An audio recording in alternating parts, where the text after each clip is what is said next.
Der var engang et ung par, som elskede hinanden. De hed Jørgen og Anne-Marie og boede i den smukke Kongeådal i landsbyen København. Men da Jørgen friede til Anne-Marie, blev hendes fader Hans Didrik Kloppenborg frygtelig vred. For Jørgen var jo kun en ganske almindelig gårdmandssøn, mens Anne-Marie var enearving til det smukke Bejstrupgård, som næsten var en hel herregård. For at være nær sin elskede, købte Jørgen nu nabogården, som hed Bennetgård. Og så besluttede de unge mennesker at løbe bort sammen for at blive gift.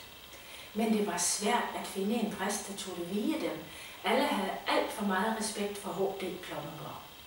Men endelig lykkedes det Jørgen at finde en gammel præst i Arild, som turde. Så en dag, hvor Kloppenborg skulle være ude i forretninger hele dagen, tog de afsted i hestevogn til Arild Kirke. Det var februar, det var en kold dag med snestorm, så de næsten 40 kilometer var en hård tur for hestene. Men Jørgen, han havde været vaks og sørget for, at der holdt skifte heste til dem i Gram.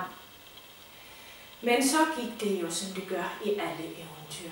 Faderen kom alt for tidligt hjem og opdagede, at de unge mennesker var væk. Og han satte efter dem i hest og vogn, alt hvad remmer og tøj kunne holde til.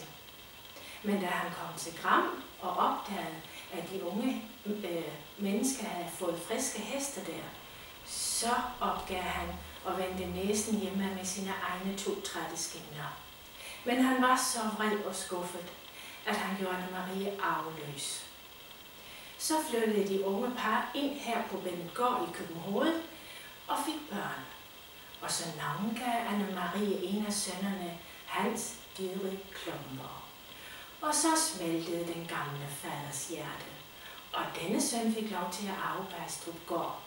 Så nu, næsten 150 år efter, sidder der stadigvæk en Kloppenborg på Bejstrupgård.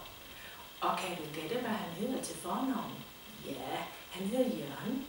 Og denne Jørgen har også fået sig en dejlig kone. Og hun hedder selvfølgelig Anne-Marie. Se, det var et ægte eventyr, og det er så sandt, som det er sagt.